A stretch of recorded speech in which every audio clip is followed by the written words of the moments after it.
E aí, gente, sou Matheus Rodrigues, mas com certeza tu já tá cansado de ouvir eu falando isso. Então hoje eu vim te contar quem é Matheus Rodrigues. Sou gaúcho, nasci em Porto Alegre em 2000, tenho 22 anos e hoje eu vim te contar um dos motivos pelo qual eu sou discípulo de Jesus Cristo. Minha conversão se deu em 2017. Contudo, dia 24 de novembro de 2017, poucos meses após eu ter aceito Cristo e também ter iniciado os estudos para o meu batismo, eu sofri um acidente de moto. Indo para a escola para entregar alguns trabalhos e posteriormente iria para uma vigília na minha igreja, eu acabei, não sei como, mas me acidentando, colidindo com um poste a uma alta velocidade, a qual quase me tirou a vida por ali mesmo. Eu bati com tanta força que quebrei o antebraço, rádio e una, quebrei a bacia, quebrei a mandíbula, os côndilos e o centro do maxilar, onde dilacerou o osso. Acabei perdendo uns dentes com a pancada, pois esses não teriam mais como ficarem fixados pela raiz, né, junto com o osso da mandíbula. Acabei cortando o meu lábio e acabei engolindo muito sangue por causa disso. Caí de barriga para cima com um capacete, todo o sangue que escorria dali, acabava eu engolindo ele ou ele parando dentro dos meus pulmões. As pessoas que chegaram até o local, uma delas era a chefe da enfermagem do posto de saúde de Eldorado do Sul. Ela retirou o capacete de mim, me colocou de lado e ali eu comecei a sangrar para fora, com a boca toda quebrada. Relataram que eu estava com o queixo aqui embaixo, pois não havia mais nenhuma estrutura óssea segurando minha boca. Chamaram os bombeiros me socorreram, me levaram até o posto de saúde, qual eu fiquei muitas horas lá dentro, agonizando e perdendo minha vida e ressuscitando várias vezes. Minha família se deslocou até o local, meu pai se deslocou até o local do acidente. Após levar a multa, porque a moto era dele, ele se dirigiu até o posto de saúde. Lá ele segurava minha mão enquanto o médico desesperado gritava, dizendo que eu não poderia morrer. Dizendo: Matheus, acorda, você é muito jovem para morrer. Desesperado bradava que era quase impossível eu sobreviver. Numa situação como médico, ele não deveria e não poderia falar aquilo, mas ele dizia: poucas pessoas que chegam nesse estado sobrevivem. Meu pai disse que segurava minha mão estava gelada, já estava fria.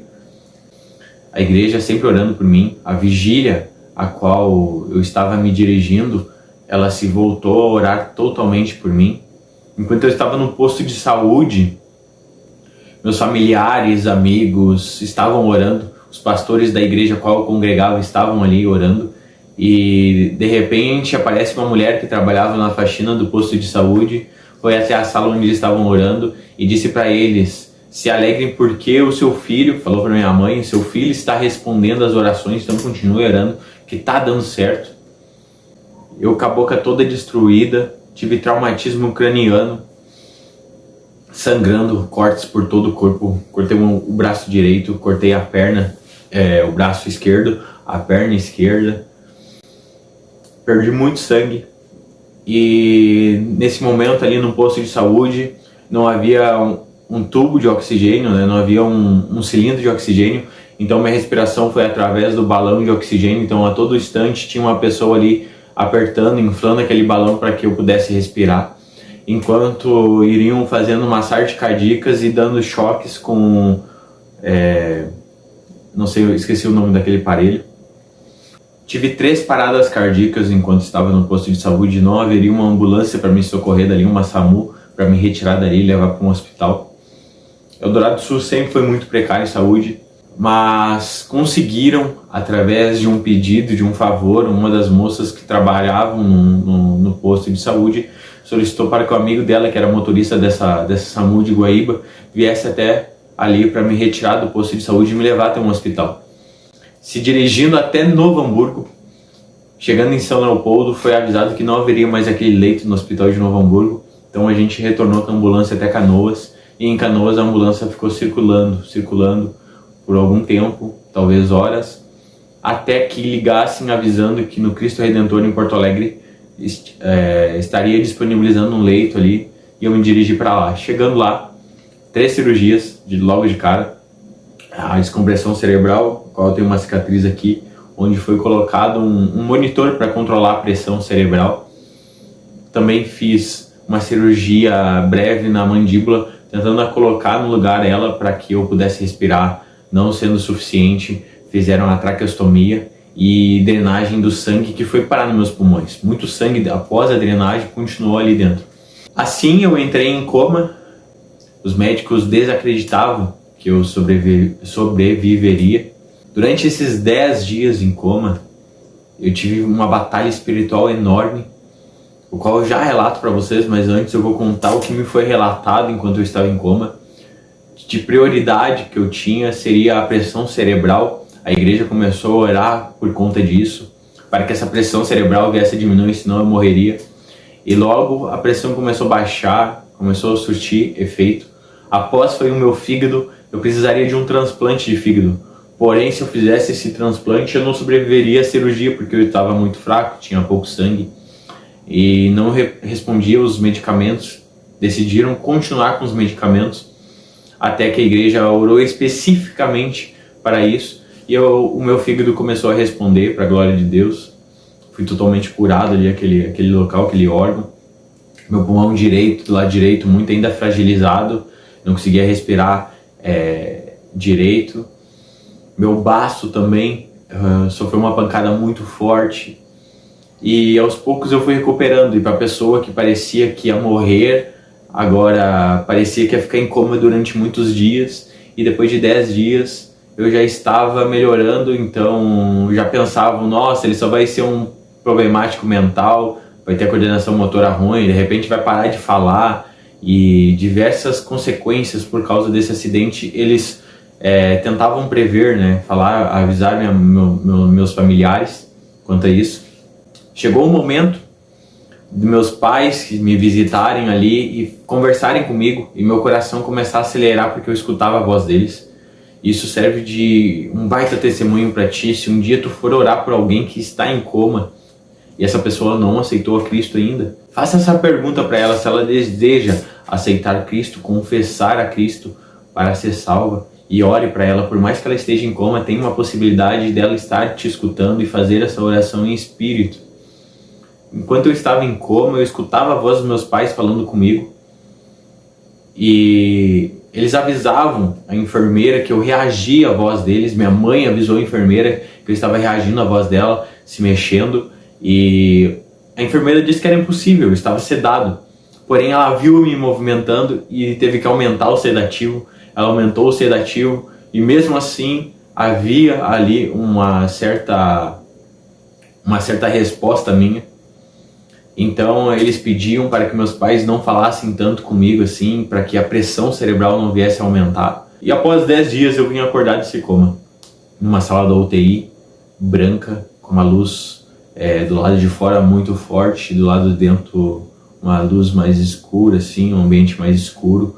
Quando eu acordei do coma, eu tentei movimentar meus pés, não consegui, tentei movimentar meu braço direito, não consegui. Achei que tinha ficado paraplégico, tetraplégico, ou perdido alguns movimentos, mas eu senti ainda minhas pernas, então isso era um ponto positivo.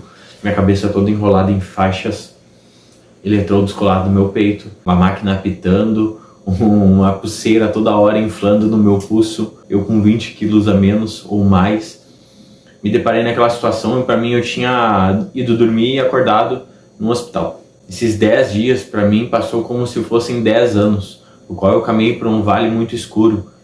Naquele momento eu não sabia que era um vale, eu tentava caminhar para os lados, em outras direções, e eu tocava em paredes, mas eu só conseguia andar para frente ou para trás, então eu decidi seguir sempre em frente. E eu segui em frente, e quando eu escutava a voz dos meus pais, essa voz ecoava lá de trás e vinha ecoando assim. E eu tentava voltar para trás, só que quando eu tomava essa decisão de voltar para trás, uma luz muito forte, como se fosse uma luz de uma nave extraterrestre, vinha sobre mim.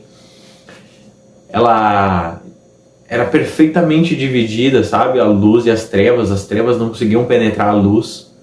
E essa luz me arrebatava até meio do céu, até metade do céu. Essa luz me fortalecia E essa luz eu sabia que era a mão do Senhor ali comigo naquele vale. Até cessar a voz dos meus pais, eu escutava. Aí quando cessava a voz dos meus pais, essa luz me largava ali novamente para o vale. E eu sabia que eu tinha que caminhar em frente. E eu seguia mais forte. O chão nesse vale era muito instável, era como se eu pisasse por cima de galhos, ossos, pedras, gravetos e tudo mais. Muitas vezes pensei em me sentar num canto e descansar, mas cada vez que eu tentava fazer isso, eu sentia muito forte que eu devia prosseguir em frente. E assim eu prossegui durante muito tempo, muitos dias. Para mim, escutar a voz dos meus pais demoravam muitos dias mesmo. Só que nunca acontecia de existir a claridade do dia e o escurecer da noite. Era apenas trevas e trevas e trevas. Eu sentia um ambiente muito opressor, malignamente falando. E eu caminhava em frente, até chegar um dia e eu ver uma luz lá no final e começar a me aproximar dela, e de repente começar a sentir uma paz dessa luz. E eu perceber, se eu caminhar em direção àquela luz, eu vou morrer. Então eu escutei a voz dos meus pais, uma luz começou a vir do céu e eu comecei a correr em direção aos meus pais. E a luz lá do final daquele vale, quando eu enxerguei a luz eu vi que era um vale porque não tinha escuridão em cima. Era realmente como se houvesse duas montanhas assim.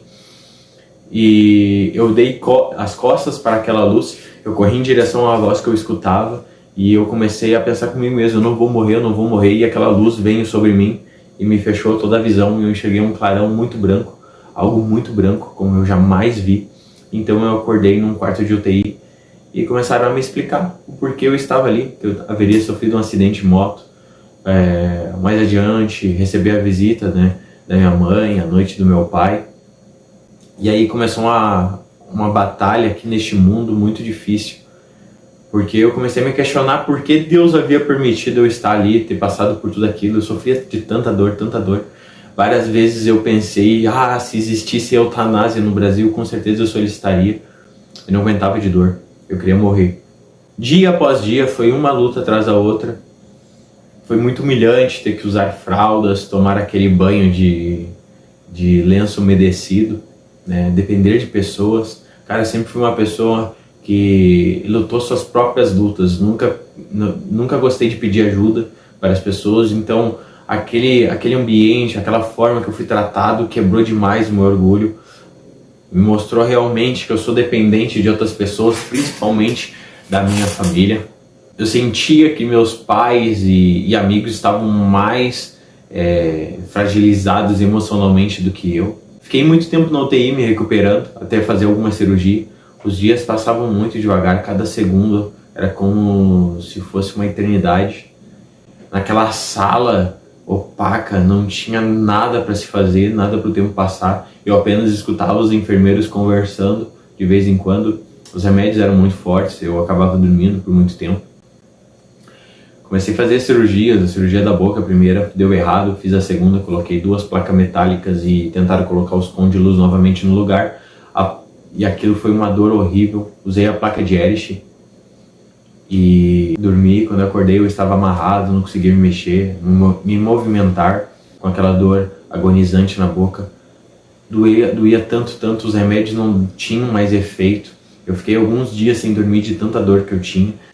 Eu pensava não em me tirar a própria vida, mas pedir para alguém ali me medicar e me retirar a vida logo. E eu sempre questionava a Deus por que aquilo estava acontecendo comigo. Eu realmente não entendi o propósito de nada. Houve um momento em que os enfermeiros foram me dar banho, me colocaram de lado e uma certa quantia de sangue que secou dentro dos meus pulmões acabou entalando dentro da tráqueo, aqui na saída da traqueostomia, daquele caninho. E eu fiquei alguns minutos sem ar e eles apertando o meu peito, tentando fazer que com o ar aqui dentro soprasse aquela bolota de casquinha, de ferida, e até que saiu, mas aquilo foi um desespero para mim. Colocaram gesso no meu braço, mas de qualquer forma, para que eu não viesse movimentar o braço, porque os ossos estavam soltos, deixaram essa cirurgia para mais tarde, né? Priorizaram aquilo que poderia me tirar a vida. Comecei a fazer uma fisioterapia para melhorar a respiração, a qual me tiraram o tubo. Eu estava respirando por tubo e colocaram uma mangueira de oxigênio. Era tão difícil respirar, mas tão difícil respirar, que eu achava que ia morrer a cada inflada no meu pulmão. É como se tivesse uma anilha de 25 quilos em cima do meu peito e eu tentasse respirar. Foi tão difícil, mas com muita luta, muita persistência eu consegui manter o oxigênio. Então eu comecei a melhorar, comecei a recuperar, fui para o quarto, ganhei alta da UTI. E no quarto eu passei pela cirurgia do antebraço, o qual colocaram as placas metálicas no meu antebraço, no rádio na UNA. Ganhei 2 cicatrizes muito maneiras. E ali eu comecei a me recuperar melhor, porque minha mãe ficou ali comigo, né? Minha família visitava, meu pai ficava comigo à noite, minha mãe durante o dia, alguns parentes meus ficaram ali comigo também. Eu ganhei uma bactéria na UTI, então eu fiquei num quarto sozinho, não tive que compartilhar o quarto com ninguém. Comecei a fazer uma fisioterapia, a qual eu conseguia ficar pelo menos de pé, mas com a ajuda das pessoas me apoiando como se fossem muletas, até eu conseguir dar um passo de cada vez e realmente aprendi a caminhar novamente como se fosse um bebê. Comecei a fazer o desmame da máquina, retirei o caninho aquele que me fornecia o oxigênio e comecei a respirar apenas pela tráqueo. Isso também foi uma grande dificuldade, tanto que eu tinha medo de dormir e morrer. Eu pedia para conectar o oxigênio novamente para mim poder dormir mais tranquilo. Eu fazia tanto esforço para respirar que ele era horrível. Fiz a última cirurgia na mandíbula, a qual dessa vez conseguiram encaixar os 2 côndilos no lugar. Minha boca ficou um pouco torta porque eu perdi o osso aqui, ele esfarelou, então eles pegaram toda aquela raspa de osso, colocaram ali, encaixaram da melhor forma, tiraram as 2 placas pequenas e colocaram uma grande aqui no meu queixo. Eu tenho o rosto um pouquinho maior de um lado, acho que esse lado é maior se eu não me engano, mas aí tu vai perceber que não é muito simétrico. Fiquei 45 dias no total no hospital, passei Natal e Ano Novo lá, voltei, se eu não me engano, dia 8 de janeiro de 2018. Voltei para casa, eu ainda não tinha entendido o propósito de Deus com esse acidente, mas no final, nos últimos dias meu internado, eu comecei a entender que Deus é Deus. Deus me deu, Deus tomou, sabe? Os procedimentos cirúrgicos estavam muito travados dentro do hospital. Quando eu ia fazer cirurgia, estava marcado, eu estava em jejum e de repente chegava alguém na emergência e tomava o meu lugar. Aí um dia eu ia fazer, não tinha anestesista. Sempre tinha algum empecilho para mim não fazer cirurgia e isso foi prolongando meus dias no hospital. Mas quando eu finalmente fiz uma oração, assim, um checkmate com Deus, eu coloquei diante dele: Deus, faz a tua vontade porque eu tô cansado, sabe? Se tu existe mesmo, que aconteça. Eu não vou ficar te implorando nem nada, sabe? Fiz aquele checkmate. E no outro dia eu acordei de manhã e a enfermeira disse: tu vai entrar em jejum porque tua cirurgia vai ser hoje. Uma resposta assim muito rápida de Deus. E eu realmente naquele momento ali, debilitado e louco para sair daquele hospital, eu entendi: Deus realmente existe, né? Eu tava questionando a existência de Deus já. E assim, retornando para casa, assim, entender o propósito de Deus, comecei a me recuperar, voltei a caminhar. Logo eu tentei dar umas corridinhas, uns piquezinhos, sabe, de corridinhas, tipo assim, 10 metros. E foi indo. Muita dor para ficar de pé, meu quadril doía, porque eu quebrei a bacia, né, trinquei a bacia. Fiquei com uma pequena sequela na mandíbula, a qual eu não consigo abrir mais de 3 centímetros, mas há muitas pessoas que abrem a mandíbula normalmente menos que isso. Então, né, minha abertura da boca ela é normal, não como antes, mas ainda está dentro do normal. E quando eu retornei para casa, então, eu continuei com o desejo de ser batizado nas águas. Então logo eu comecei a me recuperar também na questão da respiração, porque até no próprio banho eu me afogava com a água. Então dentro de uma piscina, dentro de um aquário, né, provavelmente eu ia me afogar no batismo. Então eu esperei mais alguns dias e no dia 25 de fevereiro de 2018 eu me batizei no aquário lá que tinha estampado na parede lá da Igreja Batista. Agradecer a Igreja Batista que esteve intercedendo por mim e todas as igrejas, né? Meu nome foi anunciado até na rádio para doação de sangue, que eu estava precisando de sangue. Diversas igrejas, principalmente de Eldorado do Sul, mas diversas igrejas de todas as regiões do Brasil estavam orando por mim. Igreja de Santa Catarina, fiquei sabendo até uma igreja do Nordeste estava orando por mim. Assembleia de Deus, e entre outras, né? Só tenho a agradecer. Essa é a verdadeira união da igreja, né? Independente de denominação. A A gente acredita num Deus, a gente acredita na salvação por intermédio de Jesus Cristo, a gente acredita no Espírito Santo que habita em nós. Eu acredito que Deus tem um propósito para a minha vida que no acidente ele começou, digamos assim, que é a união da igreja, né? Eu acredito que vai chegar um momento que a igreja, independente das brigas teológicas, vai ser que nem os moravianos. O Espírito Santo vai nos constranger com o amor, que a gente vai entender que a gente só tem que amar um ao outro e amar as pessoas, né? A base do Evangelho é o amor. Amar a Deus acima de todas as coisas e amar o próximo como a si mesmo.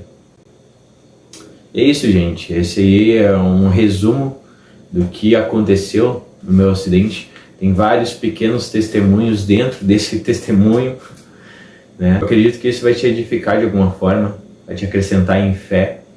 Talvez você esteja passando por um momento semelhante, algum familiar, algum amigo seu passando por um momento semelhante. Vou te falar, é muito importante que você se apegue em Deus nesse momento e interceda pela vida desse amado. Creia que Deus pode fazer, e se Ele não fizer, é propósito dele também. Há alguma coisa que Ele quer ensinar através disso. Mas é isso aí, cara. Fica com Deus, tu que me acompanha. Me desculpa, fazia muito tempo que eu não postava vídeo aqui, mas aqui tem sido muito corrido. Eu até conseguiria gravar, mas eu não conseguiria editar os vídeos, porque demora muito tempo. Espero que tu compreenda isso, que tu tenha paciência comigo. E mais em breve eu venho com novidades aqui. E é isso aí, um grande abraço. Fique com a paz de Cristo.